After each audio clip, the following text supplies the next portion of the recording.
바로 2025년 2월부터 위홈 특례, 미스터 맨션 특례증으로 오픈한 숙소들이 에어비앤비 플랫폼에 등록이 된다는 에어비앤비 공식 입장이 나왔습니다. 이렇게 오픈한 특례증으로 오픈한 숙소에 대해서 정식적으로 에어비앤비 등록에 대해서 계속 미뤄왔어요. 공식적인 입장을. 드디어 등록할 수 있도록 허락한다라는 이런 메일을 보내온 거죠. 그래서 결론적으로는요, 더 디테일한 이야기는 제가 다른 영상에서 다루겠지만 연식 제한에 걸렸던 주택들 그리고 구청 실사를 기다렸던 기간들이 없이 되게 빠르게 우리가 숙소로 옵로드를 할 수 있게 되었다라고 보시면 됩니다. 그래서 정리된 내용 한번 보여드릴게요. 그래서 아마 이 소식을 듣고 아예 그 부분도 안 되면 너무 허들로 느껴서 도전조차 안 해보신 분들을 위해서 제가 이전에 찍어왔던 영상들을 쫙 몰아볼 수 있도록 정리해왔습니다. 에어비앤비 이렇게 기회가 생겼을 때 도전해보는 것도 좋으실 것 같다. 바로 보시죠. 안녕하세요. 행복한 부자 되기 최행부입니다. 오늘은 소개 영상에 이어서 제가 했었던 부업을 좀 소개를 해드리려고 합니다. 부업으로 이것저것 많지만 제가 부자 되기 100가지 도전이라는 목표를 설정했지만 사실은 부자 되기 100가지 도전 이러면 엄청 먼 얘기 같고 어려울 것 같아서 그거보다는 제가 처음에 이런 부업이나 사업을 시작하게 된 계기는 월급 외로 부수입 딱 50만 원만 벌어보자 라는 마음이었어요. 그래서 저 같은 마음을 갖고 계신 분들이 계실 것 같아서 이 100가지 도전 중에 제가 했었던 도전을 좀 알려드리는 시간을 갖도록 하겠습니다. 제가 했었던 거는 에어비앤비 렌탈 스튜디오 파티룸입니다. 저는 이 세 개 로 월 300만 원의 현금 흐름을 구축을 하고 퇴사에 성공을 했습니다. 이 업을 한 지 한 3년에서 4년 차 정도 됐어요. 그러니까 그냥 왕초보 입장에서 이야기하는 것보다는 많은 시행착오를 겪었던 경험담 그리고 어떤 부분이 좀 고민이 되실 것 같은지 어떤 부분이 궁금해 하실 것 같은지 제가 좀 정리를 해왔어요. 그 이야기를 한번 오늘 해보도록 하겠습니다. 합법 에어비앤비라는 게 생겼습니다. 그게 뭘까요? 무슨 에어비앤비면 에어비앤비지 합법 에어비앤비? 갑자기 조금 합성어가 생겼죠? 이 얘기를 정확히 좀 전달을 드릴게요. 일단 에어비앤비라는 거는 외국인 도시 민박업입니다. 이 외국인 도시 민박업은 외국인을 내국인 집에서 한 방을 내어주는 숙박업 개념인데요. 외국인 도시 민박업을 할 때 어떤 이슈가 있냐면 한국에서는 에어비앤비에서 내국인을 받을 수 없게 법적으로 막아놨었어요. 그래서 에어비앤비가 합법으로 되려면 내국인을 받지 않고 외국인만 받고 운영을 했었어야 합니다. 뉴스에도 막 나오고 기사로도 많이 나왔었어요. 에어비앤비 요거를 내국인 받는 거를 풀어주네 안 풀어주네. 그러던 와중에 위홈이라는 플랫폼이 생기게 됩니다. 혹시 위홈이라는 단어 들어보셨나요? 처음 듣는 분도 많으실 것 같아요. 그래서 위홈은 그냥 말 그대로 쉽게 내국인을 받을 수 있는 유일한 한국의 공유 숙박 플랫폼이다 라고 보시면 됩니다. 헷갈리기 시작하시죠? 위홈? 그리고 에어비앤비? 그럼 뭐 어떻게 하라는 거야? 라는 좀 생각이 드실 수 있는데 제가 한번 사진을 하나 띄워드릴게요. 일단 요거를 한번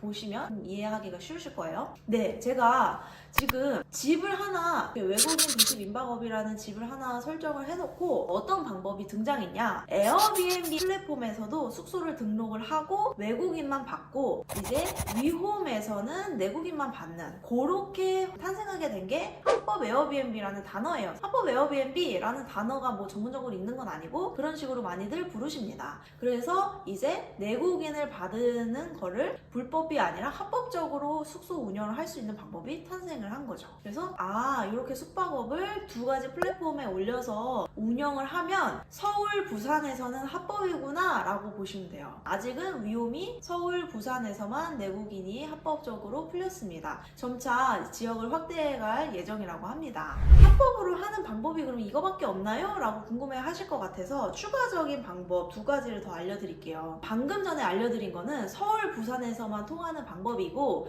이 서울, 부산이 아닌 농어촌에서는 농어촌 민박업을 내서 에어비앤비를 하면 가능합니다. 에어비앤비로 숙소 월 1,000만 원 벌었어요 막 이런 분들이 계시잖아요. 그분들은 제주도이신 분들이 좀 많은 편이에요. 제주도에서 농어촌 민박업으로 에어비앤비를 합법적으로 운영하시는 분들이 분들이 꽤 많고 유튜브 영상으로도 많이 올라왔어요. 그래서 내 동네가 농어촌에 해당되는가? 난 지방 사는데 내가 농어촌이 맞나? 라고 궁금하시다면 토지 이음에 들어가셔서 확인이 가능하십니다. 그 토지 이음 홈페이지 한번 여기에 띄워드릴게요. 그래서 토지 이음에서 확인이 가능하시다. 내국인, 외국인 모두 에어비앤비 플랫폼에서 받을 수 있는 방법이 하나 있습니다. 그건 바로 한옥 체험업이에요. 네, 한옥 체험업 좀 들어보셨나요? 한옥에서 에어비앤비처럼 숙소를 세팅해서 판매를 하는 거는 한옥 체험업으로 빠지기 때문에 가능합니다. 에어비앤비, 그러니까 공유 숙박업을 오픈할 수 있는 방법은 세 가지인데 외국인 도시 민박업, 농어촌 민박업, 한옥 체험업 세 가지가 있더라. 내가 만약에 부산이나 서울에서 살면은 외국인 도시 민박업에 해당이 되는 거고 나는 지방 사람인데 농어촌에 속하나 하면은 농어촌 민박업 요걸로 선택을 하신 다음에 토지 이음에서 농어촌이 아닌지 맞는지 확인을 해보시고 내가 한옥에서 하고 싶다 하시면 한옥 체험업으로 빠지는구나 라고 이렇게 세 가지를 알고 가시면 될 것 같아요. 오픈하는 과정이 좀 궁금하실 것 같아요. 오픈 어떻게 하냐면 에어비앤비는 크게 제가 느끼기에는 네 가지 단계로 나뉩니다. 첫 번째 매물 구하기, 두 번째 인테리어 하기, 세 번째 세팅하기, 네 번째 오픈하기입니다. 그래서 매물 구하기는 어떻게 하나 궁금하실 것 같아서 요거는 좀 사실 조금 디테일이 들어가요. 그래서 다음 편에 자세히 다룰 거고요. 그래서 매물을 구합니다. 이제 뭐 집방, 뭐 네이버 부동산 이런 데서 연락을 해서 매물을 구해요. 집주인 허락을 받으셔야 하고 주민 동의를 받으신 다음에 구청의 허가를 받으셔야 돼요. 집주인 허락을 받을 때는 집주인에게 그 부동산 임대차 계약서 있잖아요. 거기 특약에 외국인 도시 민박업 사업을 운영하는 거를 적극적으로 협조한다. 이 한 줄이 좀 들어가야 돼요. 여러분들 그거 한 줄 들어가야 되고 주민 동의를 받아야 됩니다. 요거는 구마다 다 달라요. 위아래 양옆집만 받아도 되는 지역이 있고 그 건물 전체를 받아야 되는 지역이 있고 좀 다 다릅니다. 요거는 각 구청에서 외국인 도시 민박업 그 부서에 전화를 해서 여쭤보시면 확인이 가능합니다. 그리고 나서 그 집이 만약에 좀 구축이다. 내가 바로 그냥 예쁘게 세팅하고 손님을 받기에는 화장실이 많이 더럽고 주방이 좀 많이 더럽고 뭐 도배장판이 좀 더럽다. 이런 부분들이 있을 수 있잖아요. 그럴 때는 인테리어가 좀 들어갑니다. 그래서 우리가 들어갈 때 화장실 공사나 도배장판이나 이런 걸 하게 돼요. 그리고 나서 이제 인테리어 공사가 만약 필요하신 부분이 있다면 그거를 싹 공사를 한 다음에 세팅을 합니다. 500에서 한 700? 현실적으로 이 정도 쓰시고 침대 들어가야겠죠? 소파 들어가야겠죠? 뭐 냉장고, 세탁기 뭐 등등등 그냥 똑같아요. 집 살림 꾸미듯이 꾸며놓으면 돼요. 그래서 예쁘게 꾸며놨던 숙소 하나 소개해드릴게요. 이제 다 세팅하고 나서 구청에 심사를 받고 나서 오픈을 하면 됩니다. 오픈을 할 때는 에어비앤비 플랫폼에 등록을 하시고 비용 플랫폼에 등록을 하시고 그리고 더 추가적인 플랫폼들이 더 많아요. 요것도 다음 편에서 한번 다뤄볼게요. 오늘은 큰 틀만 한번 이야기해 보겠습니다. 요렇게 하고 나서는 오픈을 하고 수익을 버는 거예요. 에어비앤비는 특이하게 숙소 가격을 세팅을 하고 플러스 청소비를 세팅을 해요. 그래서 청소비는 15,000원에서 20,000원 정도 세팅하는데 호스트는 그 비용을 이제 80,000원이라고 하면은 청소비를 계산하기 쉽게 20,000원이라고 칠게요. 숙소비를 60,000원으로 설정해 놓고 플러스 청소비를 한 20,000원 정도 더 받는 거예요. 근데 그 청소비는 에어비앤비 플랫폼에서 떼가는 돈이 아니라 개인이 우리에게 주시는 돈입니다. 게스트가 어떤 식으로 떼가는지 띄워놓을게요. 게스트가 결제한 금액과 호스트 수령 대금이 좀 달라요. 게스트는 숙소비 뭐 얼마, 청소비 얼마, 그리고 게스트 서비스 수수료를 내요. 이건 에어비앤비가 가져가고 저희랑은 상관이 없고 숙박세를 냅니다. 그리고 나서 호스트 수령 대금에서는 이 청소비까지 받고 호스트 서비스 수수료 3.3%와 VAT 세금을 뺀 금액을 수령을 받습니다. 이제 마지막으로 많은 이야기 오늘 드린 것 같아요. 지금도 추천하는가 이야기를 좀 드리면 현실적으로 제가 처음에 이야기를 드렸을 때 직장인 월급 외 부수입 내가 50만 원에서 딱 100만 원만 좀 벌어보고 싶다 하시는 분들에게 지금도 추천을 하는가? 저는 추천은 모르겠고 제 입장으로 내가 그러면 또 할 건가? 저는 또 합니다. 네, 저는 또 해요. 왜냐면 50만 원에서 100만 원이 안정적으로 버는 경험을 저는 했기 때문에. 그래서 저는 할 것 같습니다. 그래서 이제 저는 산다. 그래서 지금도 인테리어 업자분들과 컨택을 하고 지금 세팅을 해나가는 중입니다. 그래서 오늘은 간략하게 에어비앤비의 구조, 무엇인가 도대체, 불법 합법 나뉘던데 어떻게 합법을 하는 건가, 어떻게 돈을 벌 수 있는 건가, 지금도 가능한가, 요런 6가지 이야기를 좀 다뤄본 것 같습니다. 그래서 오늘 많은 도움이 되셨으면 좋겠고, 직장인 월급의 구수익 50만원에서 100만원은 에어비앤비가 가능했다. 저는 그런 경험을 했다 라는 걸 소개를 드렸습니다. 다음 편에서는 본격적으로 구체적인 에어비앤비 부동산 매물 구하는 방법을 좀 알려드릴 거예요. 그래서 나 에어비앤비 관심 있는데 부동산 매물은 어떻게 구하지? 하시는 분들에게 좀 구체적으로 어떻게 제가 구하는지 전화하는 방법도 알려드릴게요. 네, 안녕하세요. 네이버 부동산 보고 연락드렸습니다. 네, 그 단독 1층 혹시 아직 집 있나요? 네, 게스트하우스로 찾고 있어요. 그러면 그런 거 좀 취급하시나요?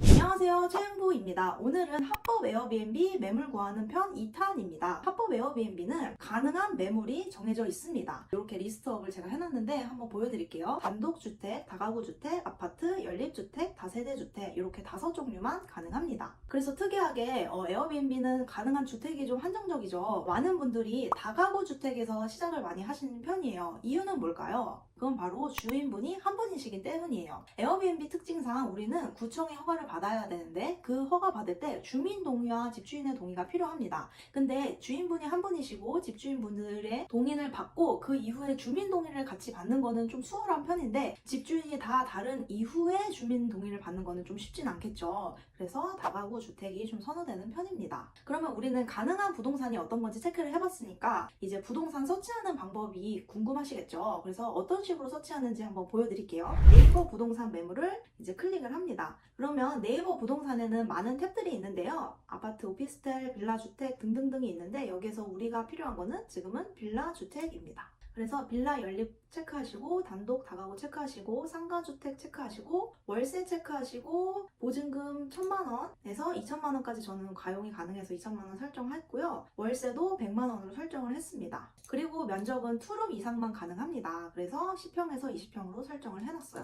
그리고 나서 이제 서울 마포구 상수동이라고 지금 임의적으로 떠 있어서 이쪽을 한번 봐볼게요. 그래서 이제 빌라 뭐 이렇게 있을 때 쭉쭉쭉 내려서 뭘 좀 체크하시면 되냐면 반려동물 불가합니다. 뭐 이런 것까지는 알겠는데 요거는 우리는 전화하면 안 됩니다. 공동주택으로 에어비앤비 불가합니다. 이런 주택은 이 부동산 중개자 분께서 안 된다고 명시를 해놨기 때문에 전화를 안 하는 거를 추천을 드립니다. 이미 안 된다고 했는데 전화를 걸면 좀 실례겠죠. 이렇게 서치를 하실 때 매물 설명에 어떤 것들이 있는지를 확인을 하셔야 돼요. 에어비앤비 불가하다는 거는 건너뛰고 건축물 용도도 좀 체크를 하셔야 돼요. 건축물 용도에서 근생 이런 것들은 걸으셔야 합니다. 빌라 이렇게 했으면 쭉 보고 여기 내가 적합한 월세랑 매물이네 하고 매물 번호를 확인을 한 다음에 이 부동산 중개자 분에게 전화를 거는 거예요. 제가 어떤 식으로 거는지 아예 매뉴얼화해서 좀 적어놨어요. 그래서 요거를 좀 캡처를 해보고 참고를 하시면 좋을 것 같아요. 제가 실제로 전화를 거는 모습을 한번 보여드리도록 하겠습니다.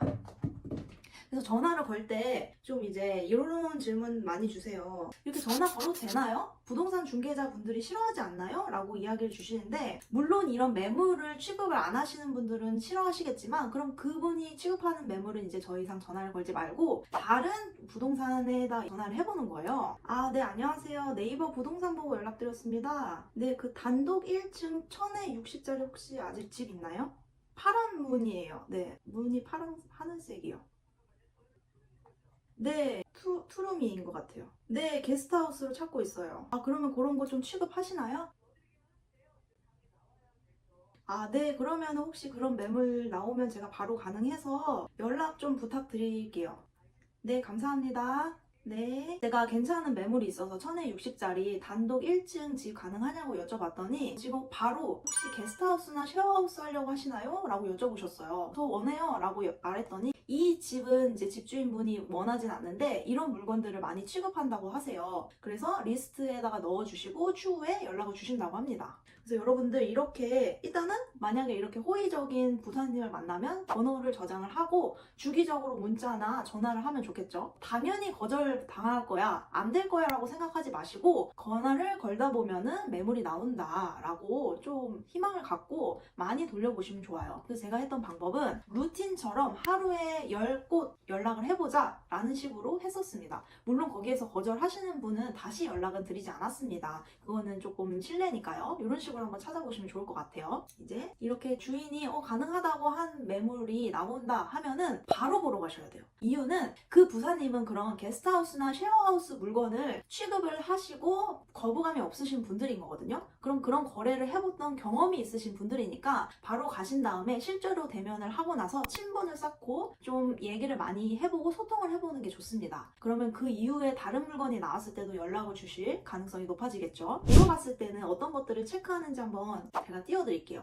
제가 간략하게 어떤 것들을 해야 되는지. 그래서 첫 번째로는 집 상태를 체크를 하셔야 됩니다. 집 상태가 좋으면 돈 벌었다 라고 생각하시면 돼요. 가장 큰 부분을 차지하는 구간이 두 가지가 있습니다. 첫 번째로는 화장실, 두 번째로는 주방이 있습니다. 그래서 만약에 주방이 깨끗하다 그러면 한 200만 원 정도 벌었다 라고 생각하시면 되고, 화장실이 깨끗하다 그러면 똑같이 200만 원 정도 벌었다 라고 보시면 돼요. 만약에 리모델링 싹 다 돼 있으면 한 300만 원 이하로도 세팅이 가능하고요. 리모델링이 좀 안 돼 있고 내가 좀 들어가서 해야 한다 그러면 렌트프리라고 있습니다. 렌트프리는 지금 당장 이 집을 사용하기가 어려운 상태이니 월세를 한 달에서 두 달 정도 차감을 안 하시고 우리가 이제 고칠 수 있는 기간을 주시면 깨끗이 하고 저희가 사용을 할게요 라는 용어가 있습니다. 그래서 들어갈 때 이제 그런 거를 협의를 해야겠죠. 그래서 구축 빌라 같은 경우는 한 500에서 한 700 정도 든다고 생각하시면 돼요. 그리고 나서 입구 컨디션도 좀 체크해 보셨으면 좋겠어요. 입구 컨디션이 꽤나 중요한데요. 우리는 우리가 살 집이 아니라 게스트, 실제로 손님의 입장에서 생각을 했을 때 입구가 너무 더럽고 어두침침하면은 좀 반감이 있겠죠. 그리고 이렇게 우리가 세팅하는 숙소는 1박도 받지만 최장으로 한 달 정도 사시는 분들도 오세요. 그럼 한 달 정도 자기 집처럼 쓰실 공간인데 거기가 입구가 너무 허름하고 너무 어두침침해서 좀 위험해 보인다 하는 집은 조금 선호되기가 어렵겠죠. 그리고 네 번째는 주변 동네 분위기 체크입니다. 주변에 편의점이라든지 슈퍼라든지 사람들이 왔다 갔다 하면서 좀 편의를 추구하는 곳, 뭐 파리바게트라도 있는 곳을 좋아합니다. 그 이유는 실제로 제가 다른 에어비앤비에 머물 때 좀 중요했던 포인트인데 주변에 식당이나 편의점이 있으면 훨씬 좀 편하더라고요. 그래서 게스트분들도 그렇게 편하길 원해서 그런 식당이나 주변에 좀 편의시설이 있는지도 좀 체크를 하시고 그 동네 분위기가 어떤지도 체크를 해보시는 게 좋습니다.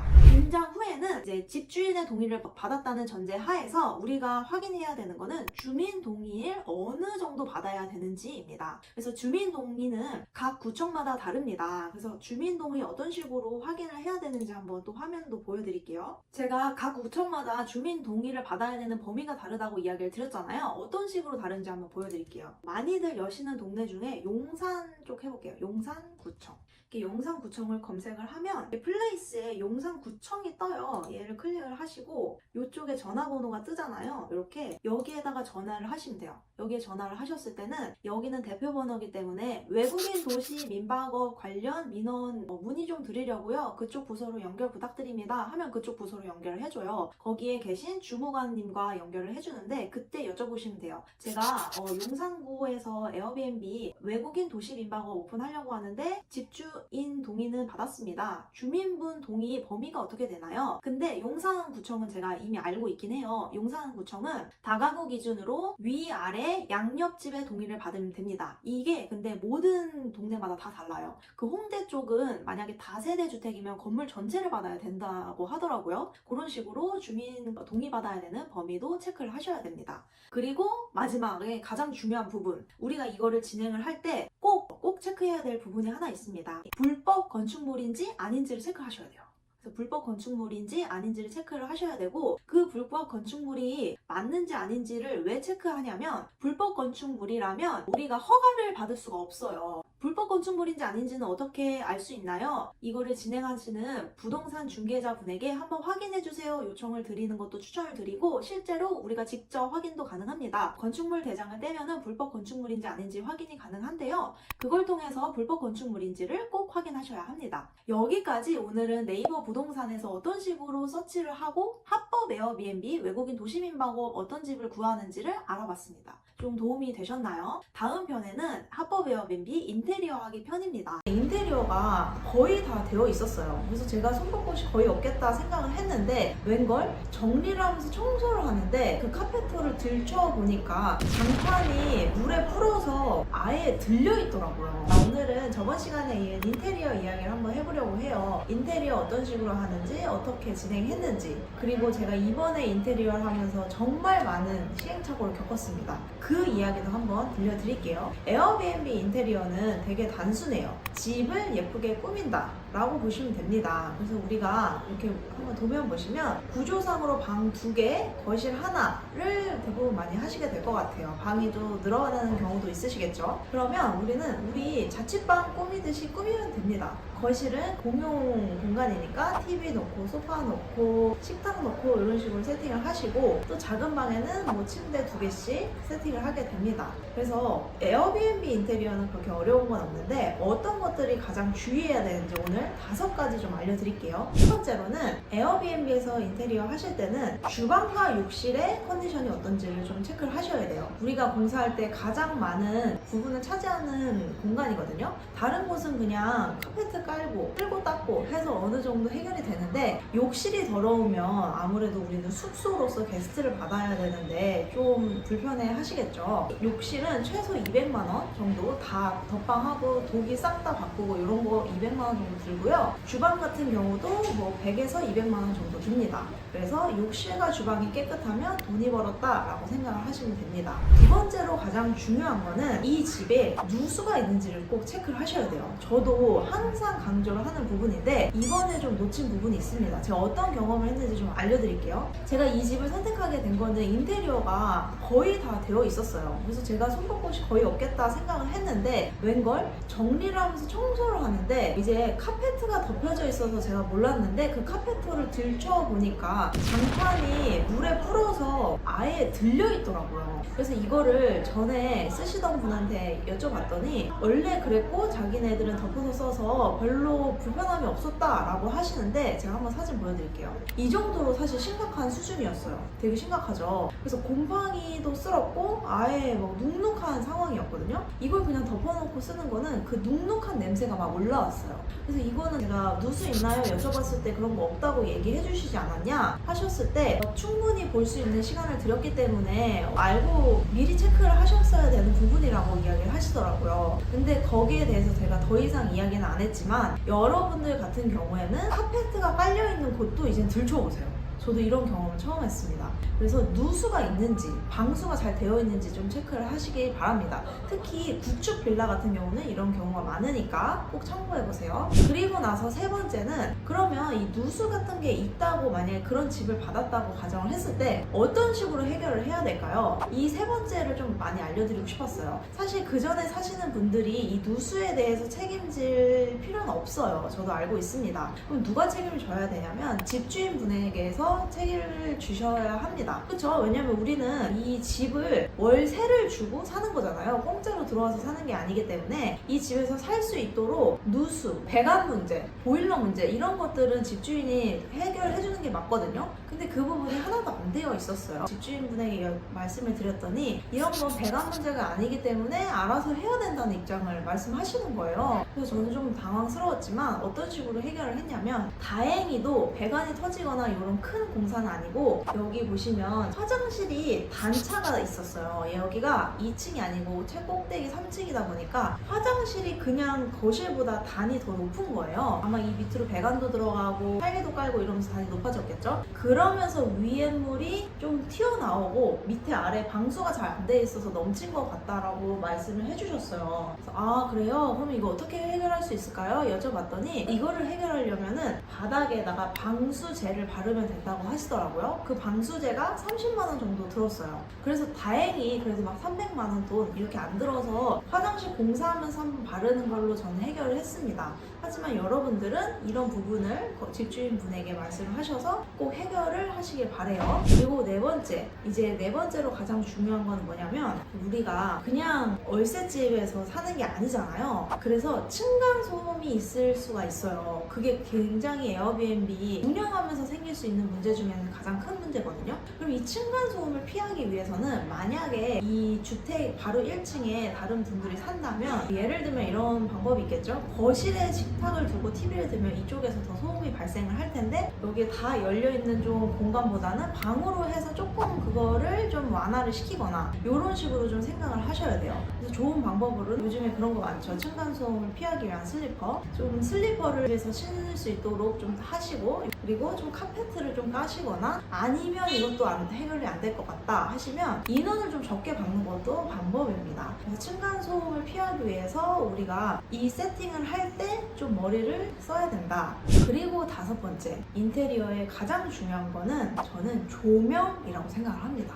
의외죠. 조명이 어떻게 들어가냐에 따라 분위기가 정말 많이 달라져요. 그래서 저는 천장에 있던 조명을 다 떼고 다른 조명으로 교체하는 작업을 했습니다. 여기에서는 백색 등으로 가긴 하는데 여러분들이 만약에 따뜻한 좀 공간으로 보이고 싶다 그러면은 주광색을 추천을 합니다. 저는 좀 들어왔을 때 환한 느낌을 받으셨으면 좋겠어서 이제 백색 등을 썼고요. 대신 무드등으로 이곳저곳 노란색 빛의 따뜻한 조명을 배치할 예정입니다. 마지막으로 제가 요즘에는 어떤 식으로 공사를 하고 있는지 공사 현황을 보여드리면 좋을 것 같아서 제가 좀 찍어왔어요. 저는 3층이고요. 대신 좀 입지가 좋은 편입니다. 위치가 좋은 편이고 들어왔을 때 원래의 비포 애프터를 한번 비교해서 보여드릴게요. 원래는 이만큼 되게 지저분하고 공돈이 안 돼 있는 공간이었는데 이런 식으로 바뀌었습니다. 거실도 이렇게 바뀌고 주방의 싱크대도 싹 철거해서 다른 걸로 교체했습니다. 제가 이렇게 보여드리는 게 여러분들 이렇게 공사하세요 라는 마음은 사실은 아닙니다.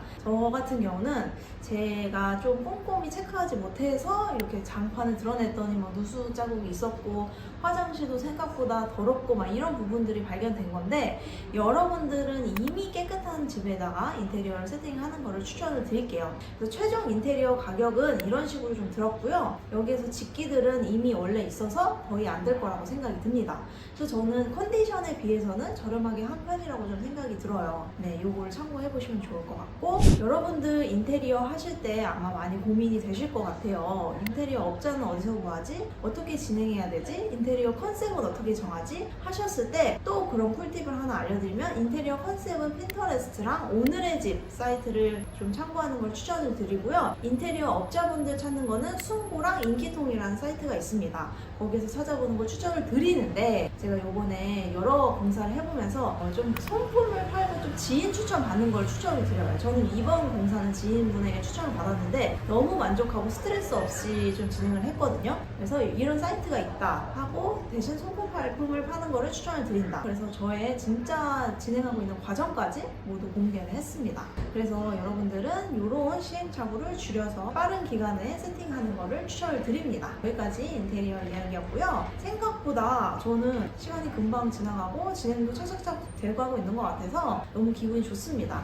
제가 얼마나 빠른 기간 내에 세팅을 하고 매출까지 올리는지 다음 편에서 또 한번 다뤄보겠습니다. 다음 편은 바로 에어비앤비 업로드하는 방법입니다. 네, 에어비앤비 숙소에 등록을 하시려면 회원 가입을 하신 다음에 호스팅을 시작을 하셔야 되는데 이때 우리가 30만 원 정도 벌고 갈 수 있는 방법이 있습니다. 그건 바로 안녕하세요, 최행구입니다. 오늘은 부동산 구하기 인테리어까지 다 했다면 우리의 숙소를 등록하는 에어비앤비 등록하는 방법에 대해서 알아볼 거예요. 우리가 에어비앤비라는 플랫폼은 잘 알고 있지만 저변편에 의해서 위홈이라는 플랫폼도 알게 됐어요. 그럼 에어비앤비와 위홈 우리가 둘 다 업로드 할 수 있는데 그 외에 더 많은 플랫폼에 올릴 수가 있어요. 에어비앤비, 위홈, 그리고 부킹닷컴, 아고다 이렇게 4가지 종류의 플랫폼에 등록을 할 수가 있습니다. 에어비앤비 숙소에 등록을 하시려면 먼저 회원가입이 필요하시겠죠. 회원가입을 먼저 해주세요. 회원가입을 하신 다음에 호스팅을 시작을 하셔야 되는데 이때 우리가 30만 원 정도 벌고 갈 수 있는 방법이 있습니다. 그건 바로 호스트 추천 제도예요. 호스트 추천 제도란 기존에 호스팅하고 있는 호스트의 추천 링크를 타고 등록을 하시면 30만 원을 받을 수가 있습니다. 그래서 어떤 식으로 이게 이루어지냐면요. 에어비앤비에서 홍보차 주는 30만 원이거든요. 그래서 기존 호스트 추천해주신 분에게 내가 이 링크 타고 들어가서 등록할 테니까 30만 원 혹시 돌려주실 수 있나요? 하고 등록하시는 분들이 꽤 많습니다. 만약에 이 제도를 통해서 등록을 하고 싶으시다면 저를 통해서도 등록이 가능하신데요. 이 방법은 제가 간단하게 블로그 링크로 한번 올려드리겠습니다. 지금 화면을 보시면 제가 호스팅 시작하기 화면에 들어와 있습니다. 그래서 가상으로 한번 숙소 등록을 해볼게요. 보현님 환영합니다. 그래서 숙소 등록 시작하기. 그래서 새로운 숙소 등록하기, 기존 숙소 등록하기가 있습니다. 우리는 신규 업장이기 때문에 새로운 숙소 등록하기를 한번 해볼게요. 네, 그래서 간단하게 에어비앤비 호스팅 시작할 수 있습니다 하면서 3개가 나옵니다. 그래서 시작하기 버튼을 누르시고 숙소 정보를 알려주세요 라는 챕터가 나옵니다. 다음을 누르시고 다음 중 숙소를 가장 잘 설명한 것은 무엇인가요? 초보자 입장에서는 여기서부터 좀 헷갈립니다. 너무 숙소 종류가 많죠. 근데 여기에서 우리가 아파트 아니면 주택을 아마 선택하시게 될 거예요. 다른 거는 조금 독특한 집들이 있는데 대부분 주택 아니면 아파트로 귀결이 되실 건데 주택을 추천을 합니다.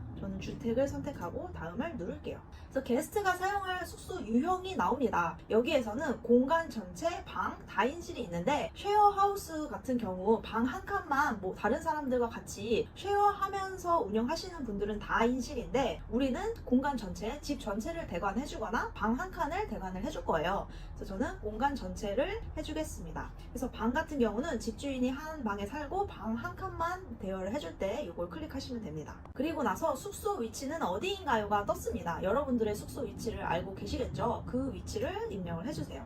그래서 주소 확인을 하시고 여기 도로명 주소, 아파트 층수, 호수, 건물 등을 입력을 하시고 우편번호 입력을 하세요. 그래서 우리가 숙소를 구체적인 위치를 포기를 하셔도 되고 안 하셔도 됩니다. 그래서 구체적인 위치 포기하면은 좀 더 범위가 좁아지고 얘를 클릭 안 하면 넓어집니다. 근데 여기 지금 이거를 입력을 해야지만 넘어가기 때문에 제가 대략적으로 어차피 오픈해야 하는 숙소에 주소를 넣겠습니다. 그러면 다음 뜨고 우리가 입력한 주소가 뜹니다. 그래서 여기에서 만약에 이게 확대가 가능하거든요. 주소지가 맞는지 좀 이렇게 대략적으로 체크를 하시길 바래요. 그리고 나서 숙소 기본 정보를 알려주세요 라는 탭이 뜹니다. 여기에서는 게스트, 침실, 침대, 욕실 등등등 우리가 설정을 할 수 있는데요. 저는 게스트는 최소 4인을 받을 거고요. 침실은 2개가 있습니다. 침대도 2개가 있고요. 욕실은 하나가 있습니다. 그래서 여러분들 숙소에 맞게 형태에 맞게 설정하시면 됩니다. 그리고 숙소의 매력을 돋보이게 하세요. 다음을 누르면 숙소 편의시설 정보를 추가해주세요가 뜹니다.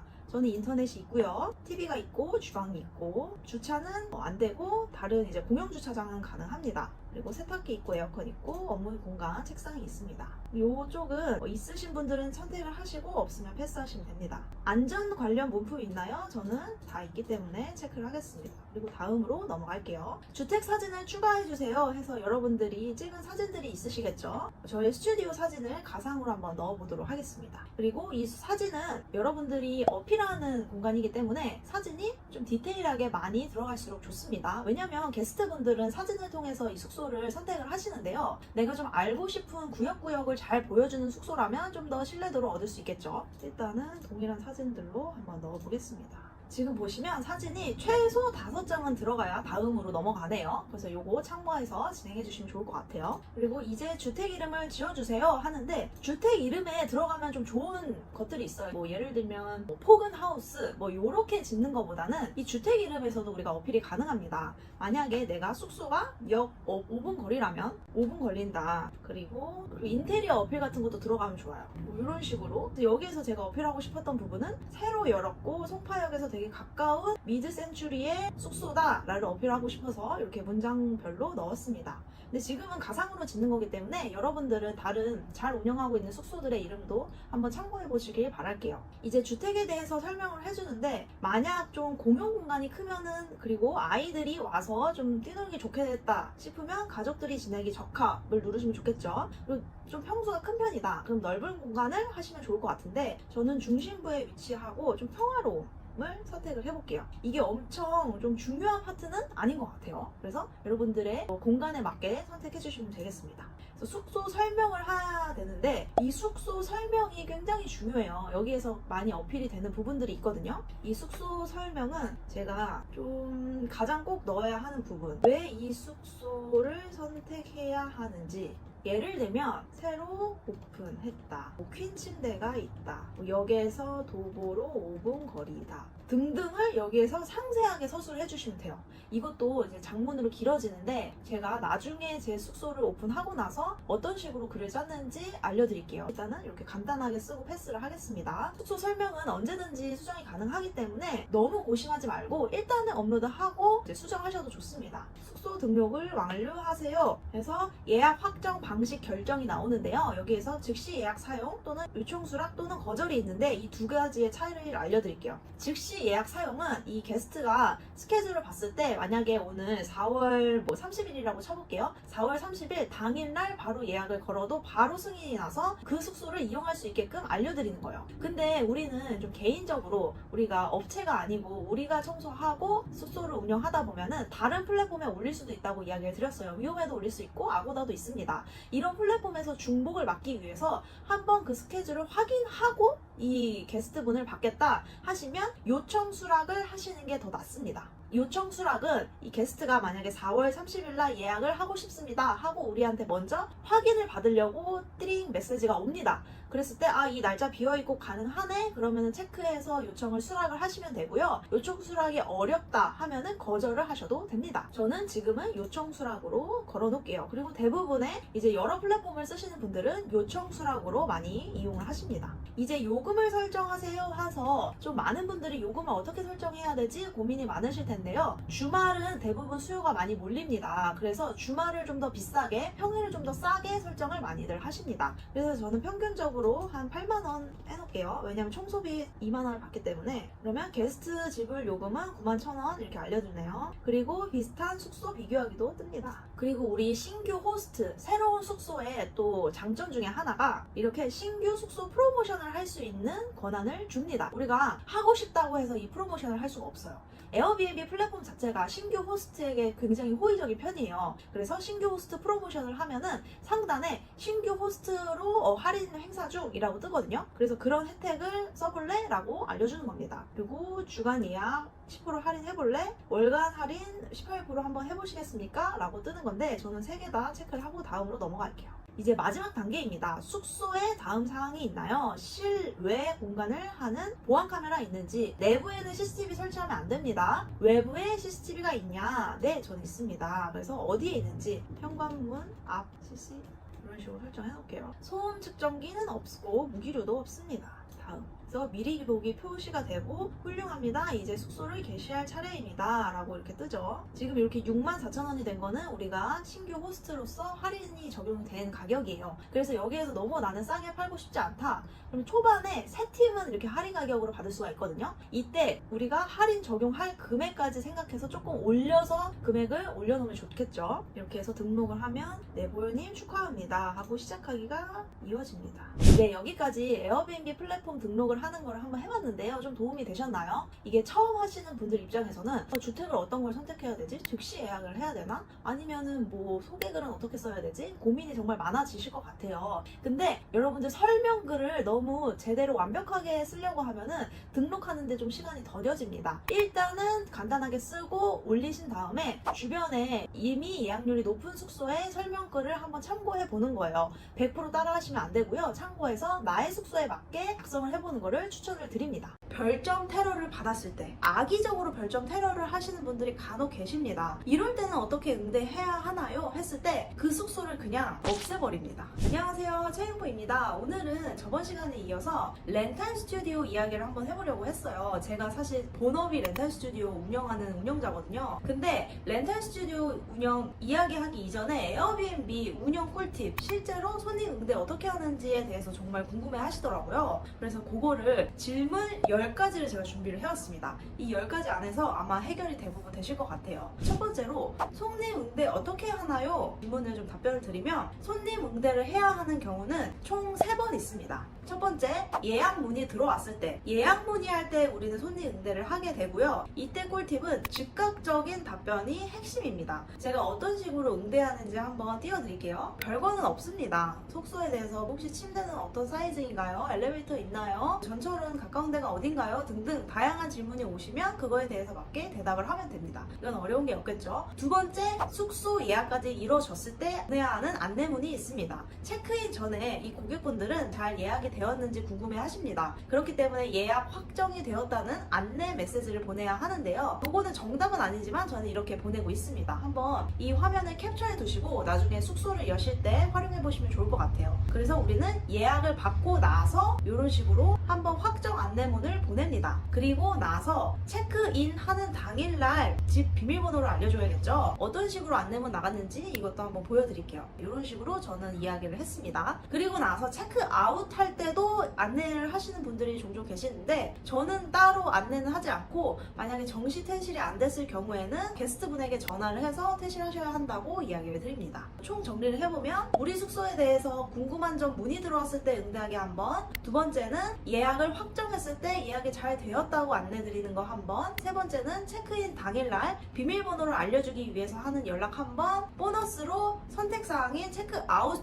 할 때 정시 퇴실해야 된다고 안내문을 보내는 거 총 4번에 걸쳐서 하는데 전 체크아웃 때는 사실 안 해서 3번 연락을 한다고 보시면 됩니다. 그래서 손님 응대는 이런 식으로 제가 하고 있고요. 근데 이렇게 손님 응대 기본적인 것만 궁금하신 건 아닌 것 같아서 제가 질문을 뽑아왔어요. 두 번째 질문, 손님들이 청소 상태가 마음에 안 들다고 하면 어떻게 해결하셨나요? 아무래도 우리가 직접 청소를 하면 이런 불상사는 거의 나오지 않는데 간혹 가다가 청결에 조금 더 중요하신 분들이 좀 계시긴 해요. 그리고 뭐 미흡하게 우리가 예를 들면은 커피를 마시다가 청소를 다 끝내고 후다닥 나오느냐고 우리가 마시던 커피를 미처 못 치우거나, 아무래도 사람이 하는 일이다 보니까 이런 돌발 상황이 생길 수도 있잖아요. 그럴 때는 저 같은 경우는 이렇게 좀 응대를 했습니다. 게스트님 너무 죄송합니다. 이런 땡땡땡 불찰로 인해서 불편을 겪게 드린 점 정말 죄송합니다. 이 부분에 대해서 커피 쿠폰으로 보상을 해드리려고 하는데 괜찮으신가요? 또는 1시간 무료 연장으로 보상을 해드리려는데 좀 괜찮으신가요? 라고 좀 응대를 했던 편이에요. 근데 이런 식으로도 안 끝나는 경우가 있긴 해요. 어떤 경우냐면 침구류가 좀 더럽거나 아니면 우리가 청소 위임을 했는데 우리가 봐도 너무 청소 상태가 안 좋은 상태거나, 이럴 경우에는 사실은 직접 가서 침구를 교체를 해주던가 아니면 한번 청소를 다시 해주는 작업을 해주긴 해야 돼요. 그리고 세 번째로는 혹시 늦게 퇴실해도 되나요? 였습니다. 여러분들 늦게 퇴실해도 될까요? 저는 늦게 퇴실할 수 있는 여유 시간이 한 1시간 정도를 아예 비워놓고 퇴실 시간을 맞췄거든요. 퇴실 시간을 오전 11시로 하고 다음 분은 오후 3시에 입시를 받았어요. 그러니까 이 텀이 있잖아요. 그래서 늦은 퇴실 1시간 원하실 때는 추가 요금을 시간당 10,000원 또는 20,000원을 받고 진행을 했었습니다. 그리고 나서 이제 네 번째, 별점 테러를 받았을 때, 여러분들 별점 테러 받았을 때 이런 경우가 있어요. 만약에 호스트의 불찰로 별점을 테러를 받았다 그러면 달갑게 피드백을 받아야 하는데 악의적으로 별점 테러를 하시는 분들이 간혹 계십니다. 이럴 때는 어떻게 응대해야 하나요? 했을 때, 만약에 저는 제 불찰이었으면 그냥 숙박비를 환불을 해드렸고요. 만약에 내 불찰이 아니었다, 그리고 이거는 누가 봐도 악의적이다 라고 생각이 들 때가 있어요. 진짜 벌점 1점 받는 거 호스트 입장에서는 굉장한 타격이고 속상하거든요. 그 숙소를 그냥 없애버립니다. 그냥 없애고 다시 만들어요. 쌓이는 후기가 좀 아깝더라도 그냥 없애고 다시 만드는 방법을 택했습니다. 그렇게 저는 좀 해결을 했습니다. 그리고 5번째, 주차 공간이 없는데 어떡하죠? 주차 공간이 아예 명시되어 있는 숙소들이 있을 거고 안 되어 있다고 명시되어 있는 숙소들도 있을 거예요. 만약에 되어 있다고 명시되어 있는 숙소 같은 경우는 주차 공간을 안내하면 되겠죠. 근데 안 되어 있는데 찾으시는 분들은 주변에 공영 주차장을 좀 알아둔 다음에 링크를 보내면 해결이 되는 편입니다. 그분들은 주차 요금을 떠나서 이미 차를 갖고 왔는데 될 수 없는 상황인 거거든요. 그래서 주변에 공영 주차장 하나라도 알아두고 응대로 바로 튀어나올 수 있게 이렇게 해놓으면 좋겠죠. 그런 식으로 저는 주차 질의응답은 해결을 했습니다. 그리고 6번째, 분리수거 하려고 그러는데 비닐이 없어요. 음식물 쓰레기 버리려고 하는데 음식물 쓰레기 봉투가 없는데요? 라고 좀 질문 주시는 분들이 계세요. 물론 우리는 무조건 여분의 쓰레기 봉투를 구비해놔야 되는데 그것보다도 더 쓰는 경우가 있긴 해요. 어떤 경우냐면요, 장박의 경우. 장박의 경우에 수건을 몇 개 제공해야 되고, 이런 비품들, 휴지를 몇 개 제공해야 되고, 쓰레기 봉투 몇 개 제공해야 되는지 궁금하시잖아요. 수건은 그분들을 위해서 호텔처럼 매번 빨아주지는 않으셔도 됩니다. 저는 그렇게 운영을 했습니다. 장박의 경우 그냥 여유있게 한 6개에서 8개 정도 드리고 알아서 빨고 다시 사용하시게끔 구비를 해놨고요. 쓰레기 봉투 이런 것들도 사실은 처음에 넉넉하게 박 일수에 따라서 넉넉하게 좀 준비를 해드리고, 그 외에 좀 더 필요해요 하면은, 만약에 우리 숙소가 집 근처면은 그냥 지나가다가 두고 가면 되는데 좀 어려운 경우에는 아예 택배로 보내드렸어요. 막 장박으로 3달, 4달, 5달씩 있는 분들은 정말 감사하잖아요. 우리가 그 동안 5달 동안 수익은 창출하면서 가서 청소도 안 해도 되고 관리의 요소가 확 줄어드니까 거의 진짜 잠자면서 버는 돈이잖아요. 그럴 때는 한 번씩 들려서 그런 비품들을 채워드리기는 했습니다. 그런 식으로 저는 진행을 했어요. 그래서 장박 분들은 비품을 한 달에 한 번 정도는 채워드리려고 방문을 드렸다라고 보시면 될 것 같아요. 8번째, 제가 물건을 파손했는데 어떡하죠? 예를 들면 침대 프레임이 빠그러졌거나 의자 다리가 또 깨졌거나 이런 경우가 있을 수 있잖아요. 이때는 사실 게스트분의 입장에서 어떤 느낌이냐면, 원래 다른 사람들이 다 쓰다가 운 나쁘게 내가 마지막에 딱 그게 걸려가지고 빠그러졌네? 원래 이거 이런 식으로 금이 가 있었던 것 같은데? 하면은 게스트와 호스트에서 언쟁이, 그러니까 이 싸움이 끝나지가 않아요. 그래서 어떤 좋은 제도가 있냐면, 에어비앤비에서는 에어 커버라는 제도가 있습니다. 에어 커버 제도는 에어비앤비에서 그 물건 구매 가격 그대로를 보상해주는 서비스입니다. 그래서 이렇게 되면은 만약에 물건 파손 사고가 생겼다 하시면 게스트분에게 이 부분은 에어커버로 해결할게요. 대신 게스트분 이거 에어커버로 진행된다는 거 알고 계시면 되겠습니다. 왜냐면 에어비앤비에서 게스트분에게도 확인을 받거든요. 그래서 에어커버로 해결이 가능하다는 점 한번 참고해 보시면 좋을 것 같습니다. 그리고 9번째, 퇴실을 안 하신다. 뭐 이런 경우도 간혹 있습니다.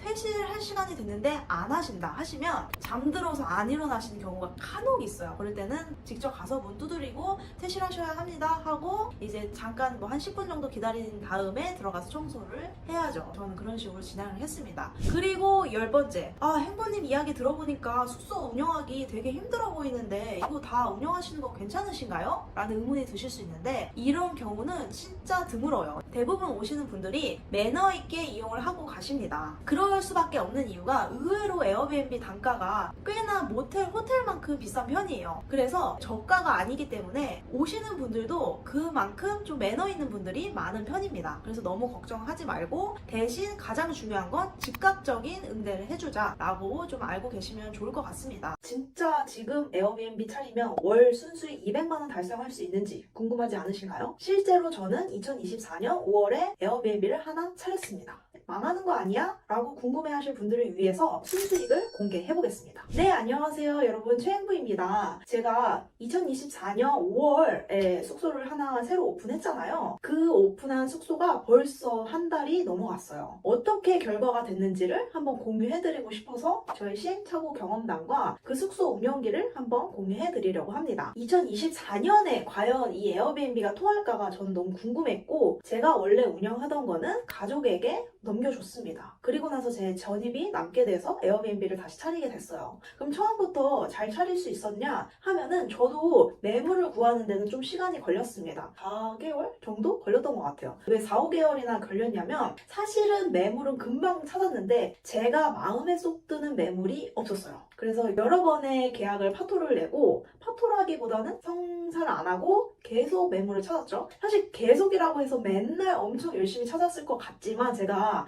하는 일이 여러 가지가 있어서 그렇게 열심히 사실 찾진 않았어요. 막 빠르게 바짝 찾았으면 모르겠는데 이 매물을 보고 이거다 라고 해서 시작을 하게 됐습니다. 그래서 저는 매물 찾는 데는 한 4, 5개월 정도 걸렸고 세팅하는 기간은 한 달 정도 걸린 것 같아요. 원래는 그렇게까지 많이 걸리지는 않는데 제가 인테리어를 조금 하게 됐습니다. 그래서 인테리어 관련된 또 영상은 이미 업로드를 해놨어요. 그걸 한번 체크해 보시면 좋을 것 같고, 그리고 나서 지금 그럼 현재 매출이 얼마냐? 지금 한번 바로 봐볼까요? 6월 기준입니다. 일단은 5월은 한번 보여드릴게요. 5월도. 실질적으로 5월 23일로 오픈하자마자 주말 예약을 받았고요. 그리고 나서 그냥 다음 주 주말 예약 정도 받고 마무리가 됐는데, 이때는 왜 이렇게 예약이 저조했냐면 저는 완전 실행력 파거든요. 그래서 에어비앤비가 세팅에 덜 돼 있는데 그냥 사진 올려서 팔아본 거예요. 근데도 2건이나 받았죠. 그리고 나서 6월 예약을 보면은 지금 거의 다 찼어요. 지금 하루 1, 2, 3, 4, 5일 빼고 예약을 다 받았거든요. 그리고 7월, 지금 아직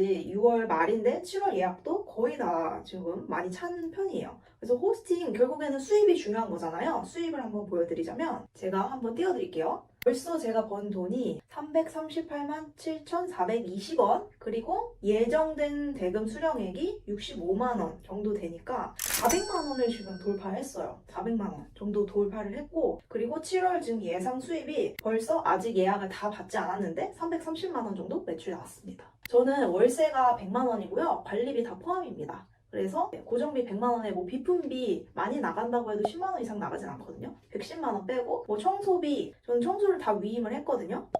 순수익이 240만 원을 달성했습니다. 진짜 된다 라고 이야기를 드리고 싶고, 그리고 아직 7월은 날짜가 몇 개 비어있는 게 있지만 지금 더 받을 수 있는데 매출이 벌써 330만 원이 나왔으니까 금방 이것도 받을 수 있을 것 같아요. 그래서 어떻게 이렇게 가능했냐 했을 때 저는 진짜 중요하게 보는 거 위치 진짜 중요하다고 계속 이야기를 드렸잖아요. 그럼 위치 어디로 잡아야 되는데요? 하시는 거는 제가 이미 정리해놓은 영상이 있으니까 꼭 확인을 해주시면 좋겠고, 두 번째 인테리어예요. 인테리어 사실 제가 완벽하게 아직 다 꾸민 건 아니거든요. 왜 완벽하게 아직도 안 꾸미셨어요? 하실 수 있는데, 완벽하게 꾸미기 전에 예약이 다 잘 차서 완벽하게 못 꾸몄어요. 근데 아직 제가 미흡하지만 이 부분은 제 전 영상에서 출연하신 정프랑 작가님이랑 같이 이야기를 하면서 소품들을 좀 더 추가를 하려고 하고 있어요. 그렇다면 좀 더 안정적인 좋은 예약을 나타낼 수 있을 것 같아요. 그리고 요거 이야기 한번 해볼까요? 그럼 한 달 운영해보니까 좀 어떻냐? 제가 느끼기에는 CS 많을 수 있지 않을까? 그리고 외국인들 어떻게 대화하냐? 이거 되게 많이 물어보시는데, 에어비앤비 앱에서 번역을 다 해줘요. 한번 보여드릴까요? 에어비앤비 앱을 통해서 다 번역을 해주니까 사실 제가 별로 할 게 없더라고요. 그리고 더 너무 좋은 거, 예약 메시지가 알아서 가요. 예전에 뭐 이런 부분이 좀 힘들었냐면 메시지 매번 보내는 거, 공간대요 특히. 근데 에어비앤비는 알아서 예약 메시지 잘 설정만 해두면 싹싹싹 잘 제 시간대 간다. 그리고 너무 또 좋았던 게 외국인 게스트분들이 굉장히 매너 있는 분들이 많으세요. 왜냐면 이게 좀 단가 논리랑 이어지는데 숙소 가격이 제게 절대 저렴하지 않거든요. 근데도 잘 차는 이유는 위치가 좋고 인테리어가 좋기 때문이에요.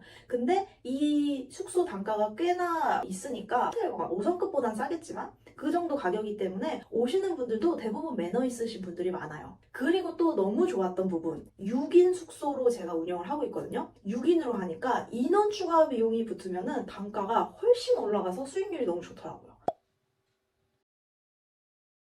그래서 저는 이런 식으로 순이익을 지금 240만 원 정도 달성을 했다. 근데 6월이 완전 피크는 아니거든요. 성수기긴 하지만 7, 8월이 더 성수기로 저는 생각이 들어요. 그러면은 그때는 좀 더 큰 순수익을 한번 노려볼 수도 있고, 사실은 제가 청소를 안 한다면 더 벌 수는 있겠죠. 근데 저는 이게 저의 본업은 아니고 부업이니까 청소하는 에너지를 아껴서 다른 곳에 쓰려고 청소를 바로 위임을 했습니다. 여러분 좀 이제는 와 닿으시나요? 진짜 가능합니다. 순수익 200이라고 했지만 이거 잘하면 순수익 300도 가능하겠는데? 라는 생각이 드는 거예요. 7, 8월의 그 성과 보고도 한번 같이 공유를 해볼게요. 오늘의 얘기가 혹시 도움이 되셨나요? 좀 동기부여가 되셨나요? 이렇게 저의 영상을 보고 저의 인스타그램을 보고 매물 찾기를 시작하신 분들이 꽤 계신 걸로 제가 알아요. 왜냐면 댓글로 행보님 영상을 통해서 매물 찾기 시작했어요. 근데 매물 찾기가 힘드네요 라는 댓글 많이 달아주시거든요. 근데 여러분, 에어비앤비를 통해서 돈을 버는 사람들이 있는 거는